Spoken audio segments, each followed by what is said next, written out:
So hello guys, for this video is tuturuan ko kayo kung paano mag-telnet sa packet tracer.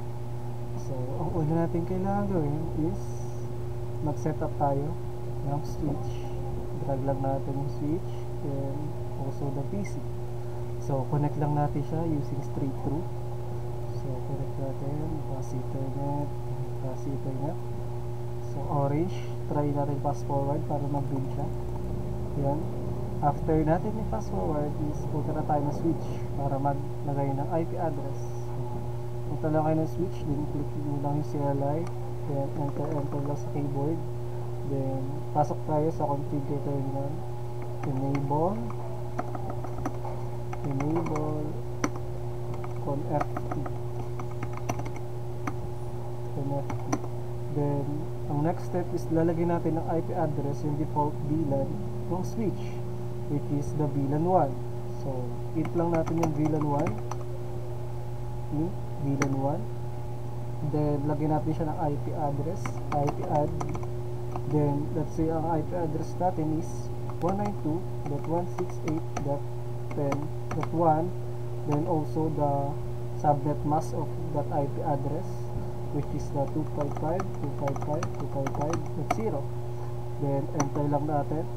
After natin malagyan ng IP address, syempre kailangan natin i-up yung VLAN 1. So no shutdown lang natin para mag-up siya, no shutdown. Then yan, na-up na siya. As you can see here, na-up na siya. Then tapos na yan. So exit na tayo sa VLAN 1. Exit lang. Ang next step natin is lalagyan natin ng password. So mag-line BTY muna tayo, BTY04. Kailangan natin yung space. Enter, then password. Then let's say ang password natin is telnet. Yeah, password telnet, enter. Then login, enter. Then exit na natin siya since na-set up na natin yung password sa line BTY. So next step is lalagyan din natin ng password yung enable. Para bago siya makapasok sa configure terminal is kailangan niya ng another password. So enable secret lang natin. Enable secret. Yan. Then let's say ang password natin is telnet123. So enter lang.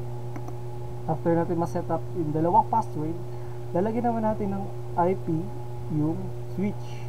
So IP default gateway. So let's say ang IP niya is 192.168.10.2. So enter lang natin. After natin ma-enter is tapos na tayo sa switch. So punta naman tayo sa PC natin. Lalagyan naman natin siya ng IP address. So PC, desktop, then IP configuration. Then let's say ang IP ng PC natin is 192.168.10.3. So sa akin nag-automatic yung subnet, pero if hindi siya nag-automatic, pwede nyo siyang ilagay manually. So ang default gateway is dapat same sila ng default gateway ng switch. So ang default gateway ng switch ay 192.168.10.2. So paano ko nga ba nalaman yung default gateway ng switch? Ito yung nilagay natin sa IP default gateway ng switch. So kailangan din natin siya ilagay sa PC. So after natin ma-set up to, click na lang natin tong exit, then punta tayo ng command prompt. Then ita-telnet natin yung IP ng VLAN 1 if connected na siya sa PC. So copy lang natin tong IP ng VLAN 1. Punta tayo ulit ng PC, then type lang natin telnet, paste natin yung IP ng VLAN 1, then enter. So yun, nakapasok tayo sa IP VLAN 1. Yung nakapasok tayo din sa switch na using the default VLAN of the switch. So ang sinet-up natin password is telnet. So enable. So ang another password natin is telnet 123. Ulit.